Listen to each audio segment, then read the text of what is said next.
You wanted the best. You've got the best podcast. The hottest podcast in the world. The Chris Voss Show, the preeminent podcast with guests so smart you may experience serious brain bleed. The CEOs, authors, thought leaders, visionaries, and motivators. Get ready. Strap yourself in. Keep your hands, arms, and legs inside the vehicle at all times, because you're about to go on a monster education roller coaster with your brain. Now, here's your host, Chris Voss. Hi, folks. It's Voss here from the ChrisVossShow.com. There you go, ladies and gentlemen. Welcome to the big show. We certainly appreciate you guys coming by. Thanks for tuning in, as always. A little bit of delay there on the intro. But as always, we certainly appreciate you guys. The Chris Voss Show is the family that loves you but doesn't judge you. For 16 years and 2,000 episodes, we bring you the smartest people, the most brilliant minds, all the people who write the most amazing books, the thought leaders, the CEOs, the presidential advisors, the you name it. The billionaires have been on the show, too. And then just some idiot with a mic is on this show like every episode, too. We bring these people to you. They share with you their cathartic moments, their lessons of life, the things that can make you smarter, make you more money. I'm not sure if they can make you better looking, because I've seen some of you people out there. No, I'm just kidding. I'm sure there's surgery that you can do. Anyway, we have an amazing young lady on the show. We have Elizabeth Andrew. She is the founder and CEO of her company, 5-time sales leader, top sales leader in 2024. Her accolades are just astounding. She's a fractional CRO, TEDx speaker, and she's working on a new book series we'll talk about as well. So we're going to be talking about her insights and her journey, and you're going to learn stuff, or else. Elizabeth Andrew is a top producing technology sales executive, startup consultant and advisor, fractional CRO, TEDx speaker, and author who has established herself as a leader, motivator, and role model with her inspiring, what the hell, just use both words, of career reentry by breaking barriers into the San Francisco technology space. At nearly 50 years old, wait, what? No.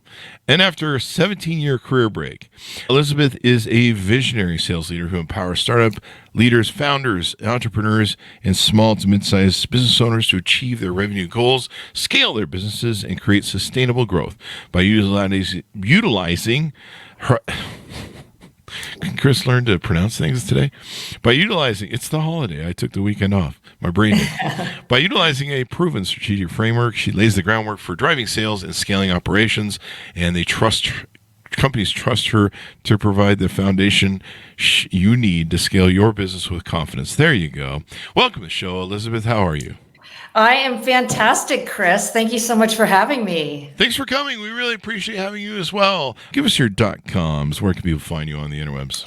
ElizabethAndrew.com. No S. ElizabethAndrew.com. There you go. So give us a 30,000 overview of who you are and what you do.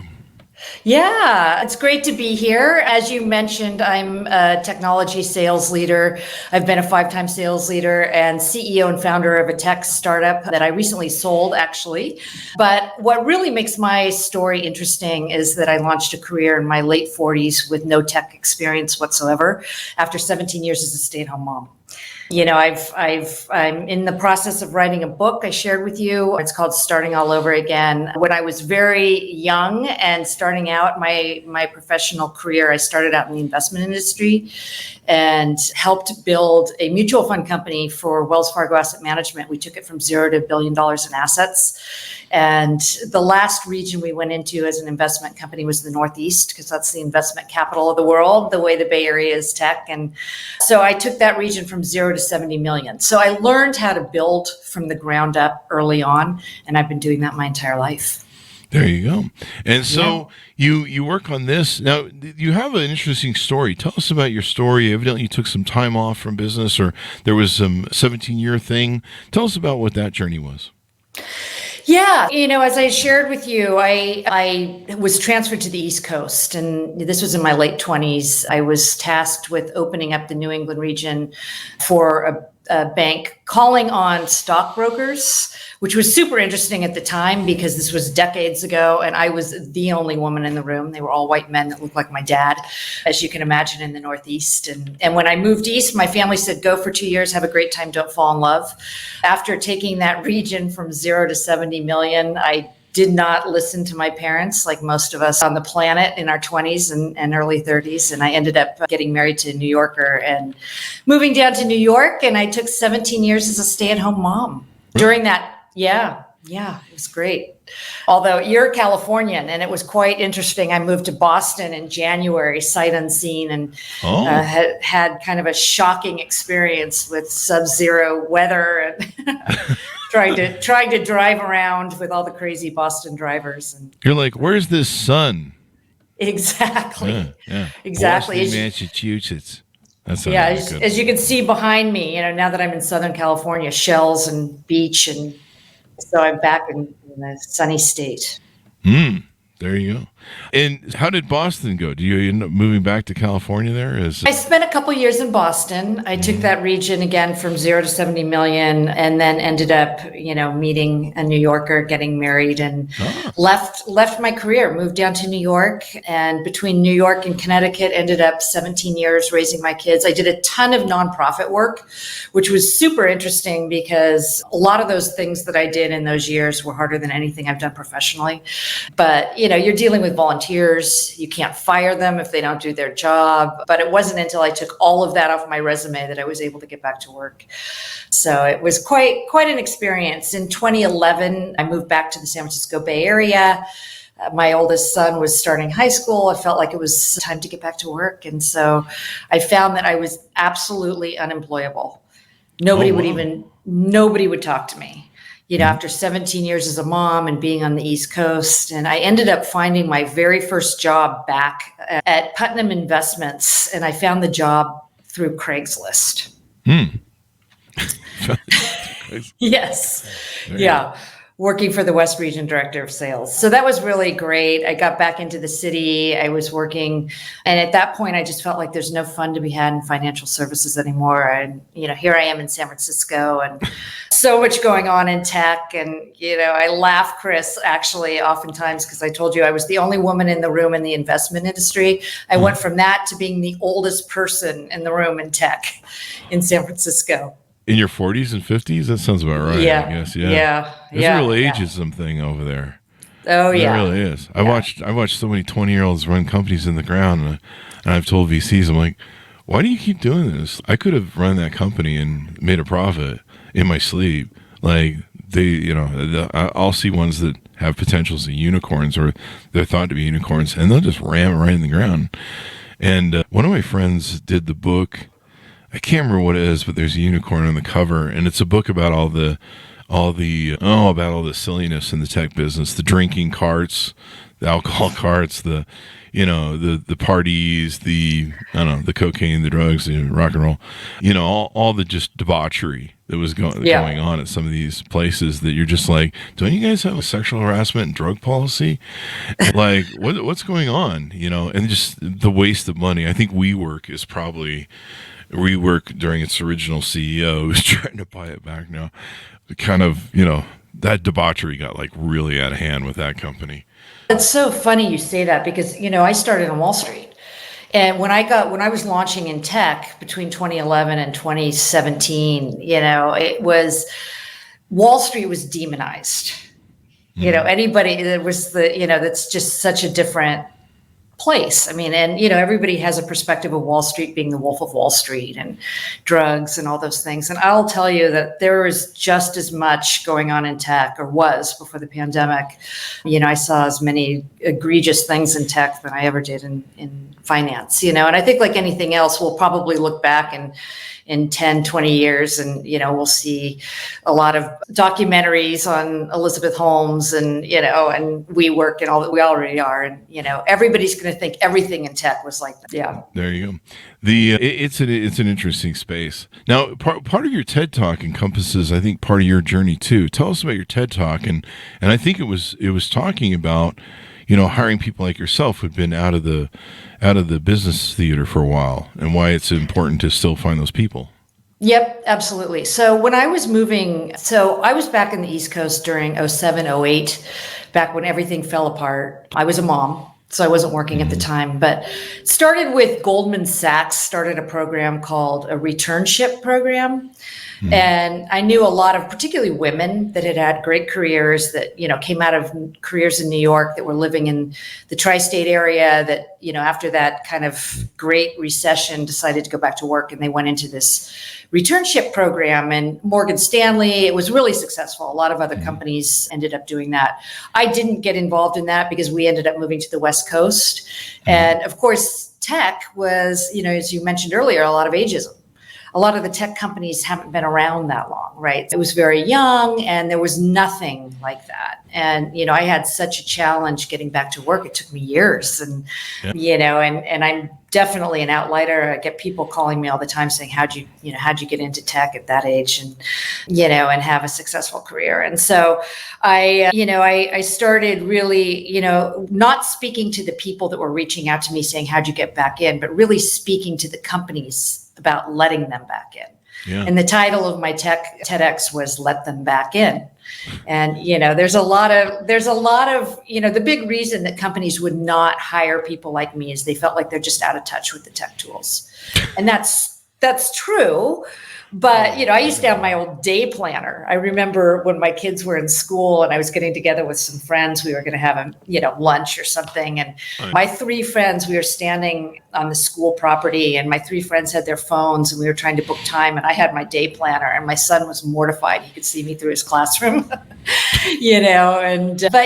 my point was with that whole TED Talk is you can learn the tools in 6 to 12 months. It doesn't take long, but you can't teach 20 years of experience and leadership experience. And would you say that life experience is a factor as well in that valuation, that life experience, 20 years of life experience versus 20 years of people who don't have, I remember what an idiot I was at 20 and I'm still an idiot, but I'm not calling all 20-year-olds idiots, so don't get offended. I'm just talking about me, folks. Get over yourselves.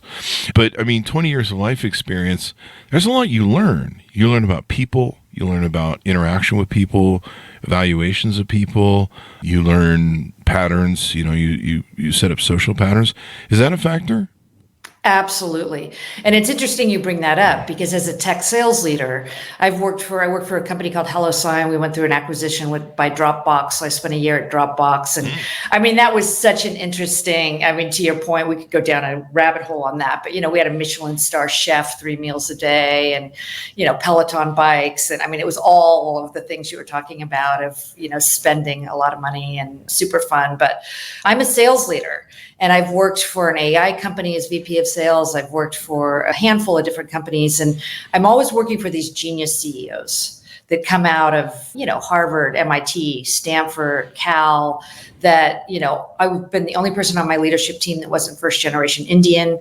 I've been the only person on a leadership team that wasn't first generation Russian. Typically the CEOs, and I respect them all and I have a good relationship with them, but typically they come from the engineering or product side. And as a whole, they just don't respect sales. Mm-hmm. And as a sales leader, in all the other departments of a tech company, they're hiring out of Stanford. They're hiring out of these schools. For me, I want the person that's had failure. Mm-hmm. I want the kid that went to San Francisco State and put themselves through school. I want the kid that didn't get in, to the college of their choice, that got cut from the team, that, that I've gotten great candidates out of Chico, San Francisco State, a lot of the state schools in California, because they're comfortable with failure and life experiences. And I think that's really important. Yeah. Learning from failure. That's one thing you don't have when you're 20. You don't have the failures of life. Learning to overcome them, learning to problem solve. Right. I started my first company at 18, and in the interim before we started really successful companies at 22, I worked for some other people that kind of helped finish off the training I needed as CEOs. And so I've worked for myself all my life. I think there was a stint I did in after the 2008 crisis where I helped somebody build a mortgage company for about a year as an investor. They were investors and I was running it. But other than that, I pretty much always worked for myself. And so if I was ever decide to go get a job at like some place or something like that, like I'd have the worst resume ever. But I've started probably 30 different companies. I survived. We built an empire of companies. In 2008, decided to come along, and my biggest jewel was a mortgage company for 20 years. And that ended badly. Actually, it wasn't bad. It just ended. But, and so I've been through so many reinventions and cathartic moments of myself, 2 or 3, where I had to learn the life lessons of whatever. But I'm really good at people. I've had thousands of employees. I know people really well. I know hiring really well. Right. Well, and evaluating people. And I'm of the sort of person that when I look at people, this is my fucking money I'm putting into them when I hire.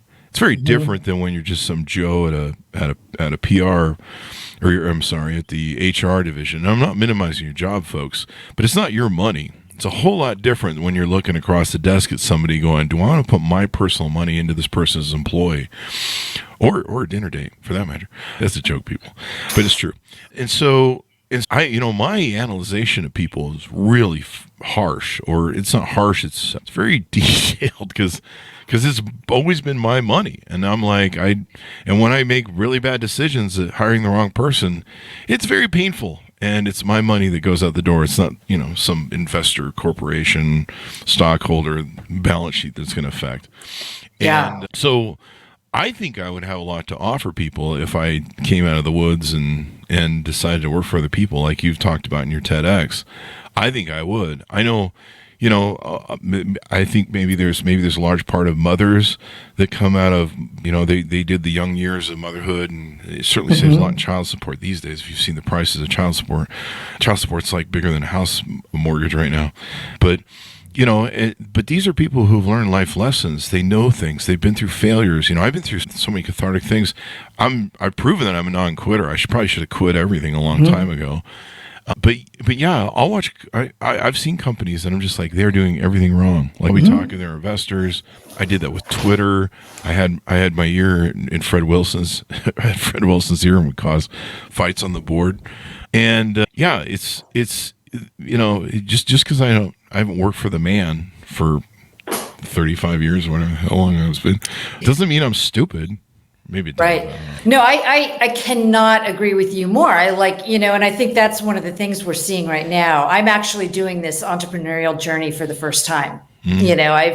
I'm now, since I sold my company a couple of months ago, I'm now running my own company and consulting and a number of things. But this is part of it. You've seen, particularly in technology, over the last year and a half, we've seen so many horrible layoffs, people being let go on the 23rd of December with no benefits and severance to the end of the year, people being laid off, right before their wedding. And, there's a certain number of these founders that lack EQ.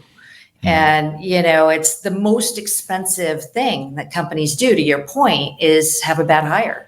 And, you feel that a lot more as an entrepreneur than you do if you're, a hiring manager or VP within a corporation, but it's still an extremely expensive thing. And I think one of the things that, aside from technology and sales, that I'm really passionate about and I'm working with some companies on now is compassionate leadership.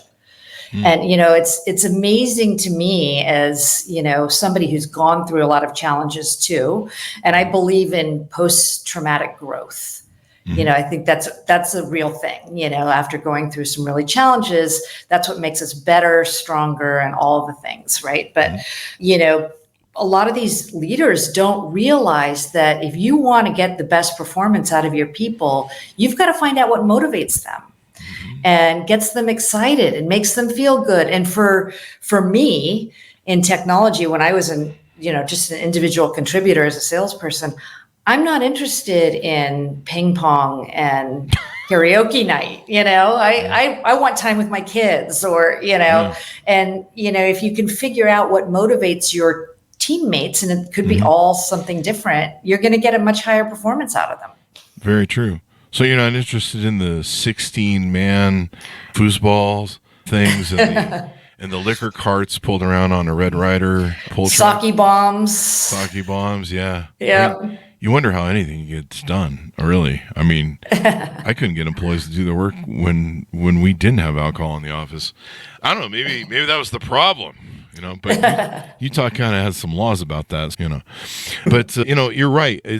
I think we've changed into a mode of servant leadership now, or what you call compassionate leadership, understanding what motivates people, learning to get the best of their human desires, what people want, how they want to feel fulfilled as a human being, how they want to feel that they're growing, they're exercising their potential. Now, there's some people that don't give a shit.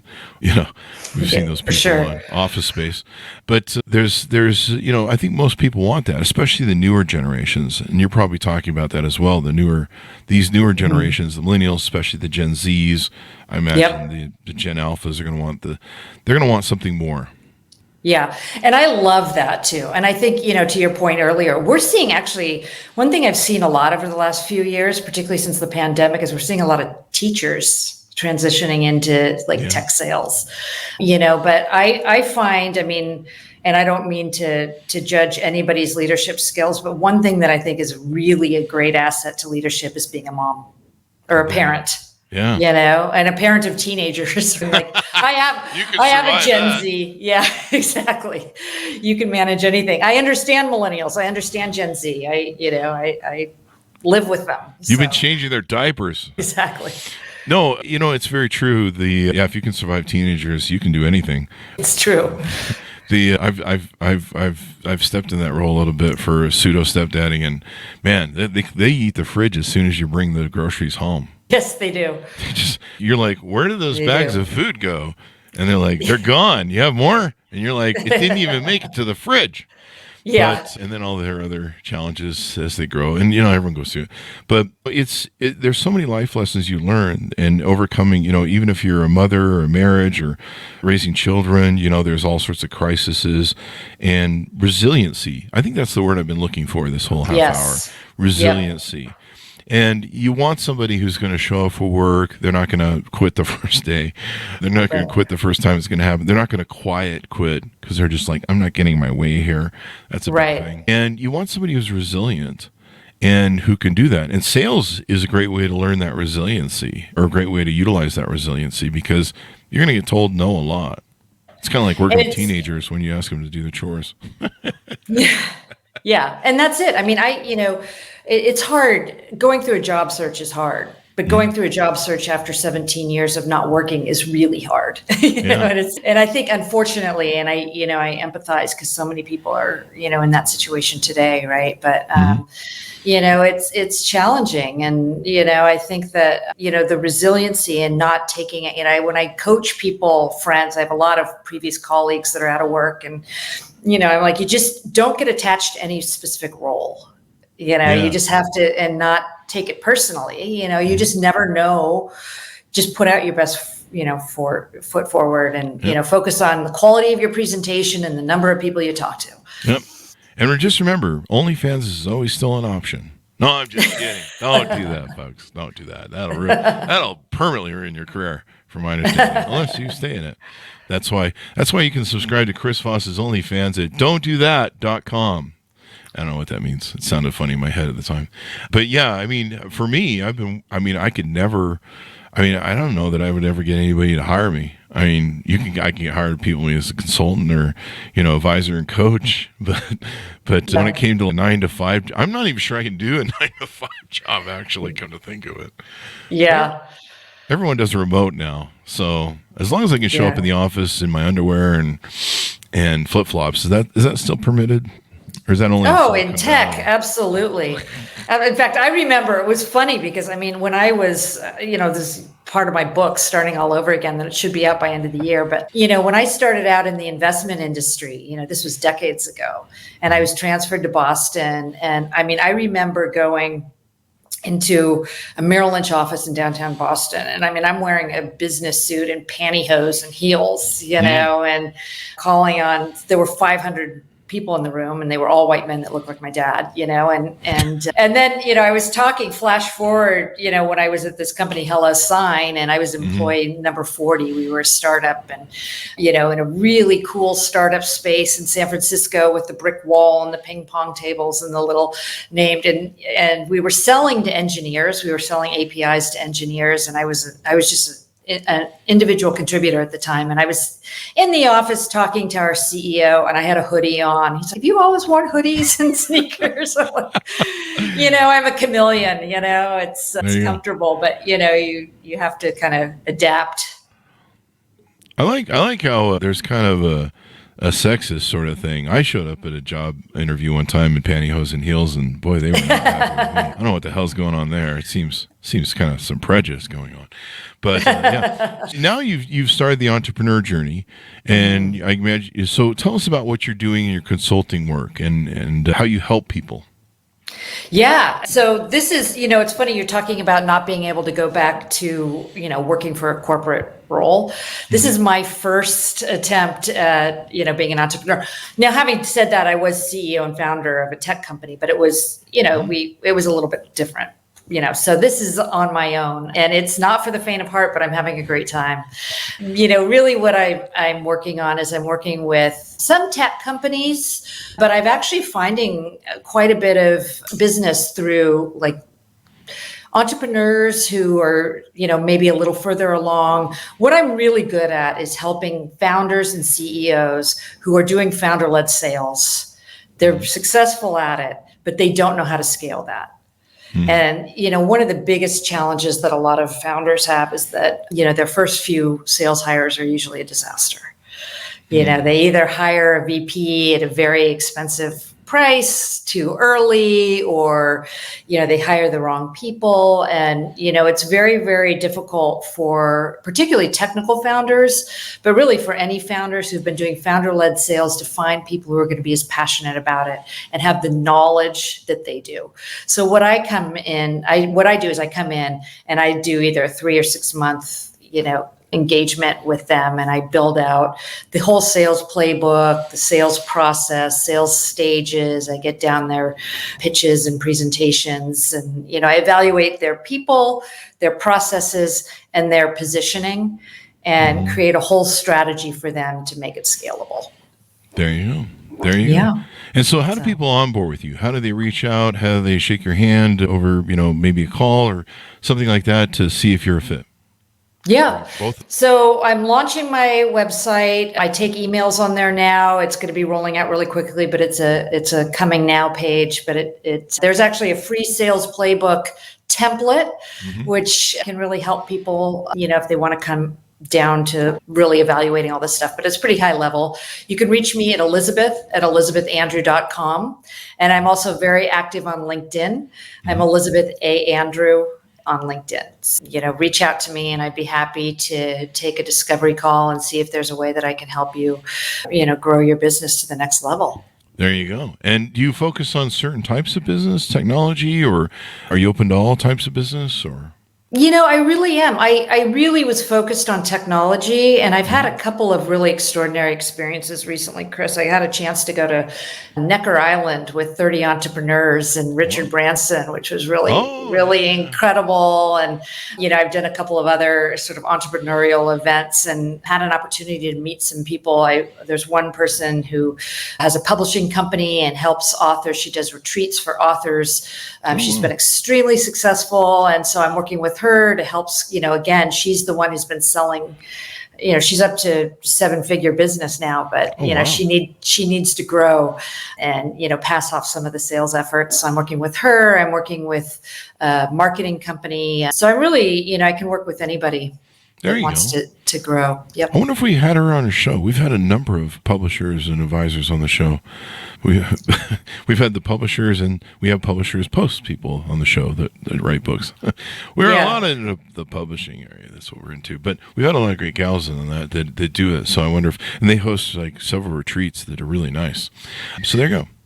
Yeah, I will. I'll connect her with you if not. It's funny. My Worth Books has been my publisher. I'm working on this book, and I love this publisher so much, Kira Britton at JOA Publishing, that I may be transferring over and working with her. We'll see. So there you go. We'll be excited to see the books. I think your story is really important. One of the problems that I'm 56. My friends that are around me on like Facebook, and the first 10 years of the show was nerd talk. It was basically Google and Silicon Valley and CEOs from Silicon Valley. It was pretty much that for the first 10 years. And so I seem to surround myself with a lot of nerds. Sorry, I was an 80s kid, but Revenge of the Nerds.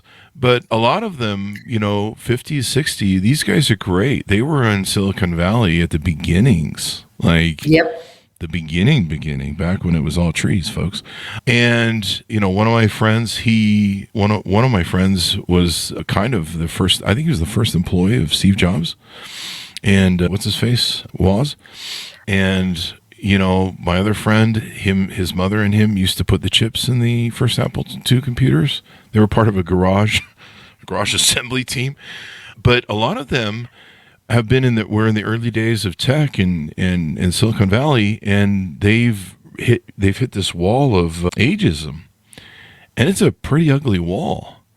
Even in their 40s. And, with the big turn of these young kids running the Silicon Valley stuff, and I'm not saying that's bad at all. I kind of get why, tech does that, because, they can live 24/7 on, 8 balls and what's that one? I'm trying to think of a caffeine drink. Monster. Red Bull. Red Bulls and Monsters and 8 balls, pretty much. I'm not sure what 8 ball means. I just heard that from a story. But, you're an 80s kid. You probably do. I definitely am. That's right. So 80s. People are looking at my references on the internet. But, they're having a lot of ageism problems. And they have resumes. Like, they didn't take 17 years off. They have, like, really good resumes. And I know they're smart because they talk about shit. And I'm just like, I don't know what they're saying, but it's clearly technical and smart. But it's sad to see them because they have so much experience and life experience and business experience. And, you're right. There needs to be more evaluation of these folks. The advice I would give to them is that it's all in your attitude. And I'm older than you are. And so I've got a couple years on you. Wait, you're older than I am? I am 58, yes. Get the hell out. You said you were 50 in your bio. No, I started a career at close to 50. Oh, close to 50. See, that's how much. Yeah. Okay, there you go. Yeah, so I'm 58 now, and What are you eating and drinking? Damn it! I didn't have the background that your buddies did, and I know a lot of people. This, and I didn't have kids or teenagers, and I still. Well, it's the kids that keep you young. Oh, is it? Yeah. Yeah, and a good colorist. I'll have to run that by the attorneys and see if we can say that. And a good colorist. There you go. I'm sorry, I was interrupting you. What were you saying they should do? Oh yeah, no, it's it's all your mental attitude. I mean, I think that's the thing, is they've got a lot to bring to the table. And I also know some people that were successful early on. One of my buddies was a college friend, was the biggest exit of 2010, and that was long before I was really involved. And it's a mental game. You have a lot to bring to the table, and there's a lot that people need to learn from you. So maybe they just don't have that resilience of one of the successful things of people in Silicon Valley. Those 20-year-olds don't get handed something. I shouldn't be dismissive about them or reply dismissive about them. Some of them went through 1,500 pitches. They worked their ass off to get stuff pitched. I think I heard the Dropbox CEO tell me a story of how hard it was to pitch his company, and no one wanted it. And then you look at just a rocket ship of unicorn was when it first came out. And I remember when it came out, I was like, this is fucking amazing. And I probably was like a very early sign up. But, so, I mean, there's a lot of, you got to go through a lot of rigmaroles, and I don't know. Maybe the problem is they're not shaving their old ass beards and they're talking about the Grateful Dead too much. That seems to be a lot.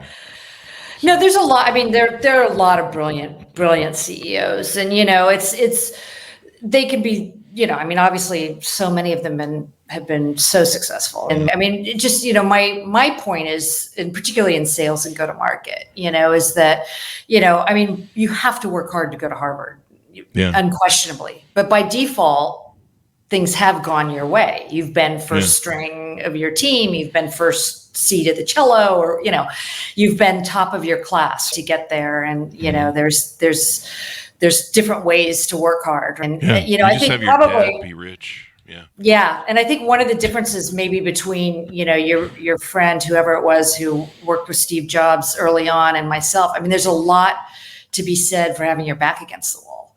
I walked out of a 21-year marriage with nothing. I was left with absolutely nothing. And I had to support my 3 kids. And so I was a mama bear. And, I wasn't going to let them, not have a good upbringing. And so I was 100% custody of them. And so I worked really hard to make sure that I could provide for them. And, I had that motivation that, if you've already been successful and you're in your 50s, you might not have quite that drive. That's true. I don't know. I would like to see what it's like. No, but I mean, you go through, I think everybody by the time they're 50, they've been through so many cathartic moments. They've been through so many rewrites or reinventions of themselves. And if you're not, I hate you.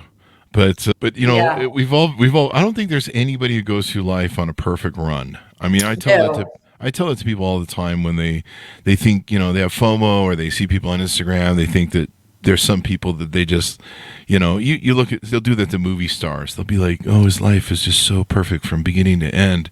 And you're like, no, they go through like cathartic moments all the time. Like one time in 1980, Tom Cruise got a hangnail, and he suffered for like at least 24 hours. And so there you go. Funny story on that. This is kind of my kids had gone, when we were in the East Coast, my kids ended up going to Greenwich Country Day School, which is a great school when they were younger. This is kind of before the wheels fell off the bus. And I was doing a lot of volunteer work at the school as well as other nonprofits. And I remember coming out of this upper school parent meeting, and everybody the mothers just looked tired. And I went down, I was volunteering in the lower school where there's kindergartners. And I was sitting there with one of my friends who was on the faculty, and I was like, there's a different look. The mothers and mostly mothers and some fathers that are dropping off kids at school, there's just a different look. And the difference is nothing bad has happened to them yet. They just haven't had a high schooler kicked out of school for doing drugs, or a parent who's sick, or a spouse who's lost a job, or, you don't hit 50 unscathed. Basically what you're saying is they didn't have teenagers yet. Yeah, exactly. So there you go. Yeah, I mean, I think everybody, even if you're born rich, even if you're born extremely beautiful like I was, or you have talent like sports or some sort of skill, I think there's things that fall into your path that challenge you as in your either your ego or your identity or your cathartic moment. Who's that one Olympic young lady who was breaking all the charts in gymnastics, and then she just had a mental breakdown? And I think it was over some family issues. I think someone in her family died that had an effect on her. But she was like winning all these. She was like spectacular on the courts and going viral on the gymnastics thing. Her name's on the edge of my biles. Simone Biles. Yes, Simone Biles. Yeah. Yep. And you would think that, oh, she's someone who's just going to be a rocket ship, no problems, sail through the rest of your life. Yeah. And, I think someone died in her family that had a tragedy, if I recall rightly, and then maybe some other cathartic moment. But I think everyone gets challenged in life, whatever their kind of, I don't know if it's just necessarily your weakness, but, life is a game of survival. The universe is a game of survival. And, right. And hell, companies should look at you and be like, you made it to 50? Right. The way you are? You're hired, because anybody who can survive this far is going to be around for a long time. I work all the time, and you're learning this you probably always knew this, but, as a entrepreneur, you're on all the time. I used to dream business. I used to dream about who I would fire the next day and how I would do it, and whatever meetings. I don't know what it was. Like every night I would dream about business, what was going on my agenda the next day. Like if I ever dreamed of a beautiful young lady on a beach, I'd be like, oh my God, that was a miracle. Every night was business. Every night was business dreams and nightmares. And you're on 24/7. I'm not on. I don't work really an 8-hour day per se, but right. I'm pretty much on 24/7. I'm thinking about my dreams. I'm thinking about as I'm going to sleep. did I answer that email? That sort of thing. Did I send an email to that beautiful girl on the beach that I never dream about except once in a while? And so you're always, you're always on. You have a client that pings you at 10 o'clock at night. Hey, I need to talk. I got something's on fire over here and we got to fix it. And you're like, okay, I guess I'm not going to watch the episode of The Bachelor. No, I don't want that crap, folks. Don't do that. But you're like, I guess I'm going to do some work. But you're always in that state of mind. And so for me working for somebody would be a great thing because I'm not one of those 5 o'clock punch out people. And as a mom, if you're a mom, you're not a 5 o'clock punch out people. He's on as a mom or family. Right. It's different. And I'm finding that, like, I have a friend of mine in tech who's an influencer, and he said to me, if nothing happens, nothing happens. It's true. And that's the entrepreneurial life, as opposed to corporate. You can leave it whatever. Even if you leave it late at night, you can turn it off. There you go. If nothing happens, nothing happens. I think that's my sex life. Anyway, moving on. The jokes, people. So, Elizabeth, once again, tell people how they can reach out to you, handshake with you, onboard with you, put calls into you. They can, of course, download your custom sales playbook template as well. Yep. Yeah, absolutely. You can reach out to me through LinkedIn, Elizabeth Andrew. It's actually the URL is Elizabeth A. Andrew on LinkedIn. ElizabethAndrew.com is my website. I'm taking emails, and you don't even have to get your inbox slammed because I don't even have a newsletter yet, but I'm collecting emails, and you can certainly reach out to me at ElizabethAndrew.com if you're interested in having a conversation about how I might be able to work with you. Do you know I can get the email to the girl on the beach? Elizabeth at ElizabethAndrew.com. I'll find out. She's blonde. Anyway, that's a good callback. I'm going to have to bring that back for later shows. Thank you very much, Elizabeth, for coming on. And let's get more people with experience and older hired. Damn it. Or else. Damn it. Let's do it. Yep. Else. So there you go. Yeah. Give me this .com one more time as we go out. www.elizabethandrew.com. There you go. Thanks for tuning in, everyone. We certainly appreciate you guys being here. Go to goodreads.com/Chris Voss, LinkedIn.com/Chris Voss, Chris Voss 1 on the TikTokity, and Chris Voss Facebook.com, I think it is. Isn't it Facebook, Chris Voss? I don't know what it is. I'm over on Facebook. Just go over there, damn it. Thanks to everyone for tuning in. Be good to each other. Stay safe or else, and we'll see you next time. Boy,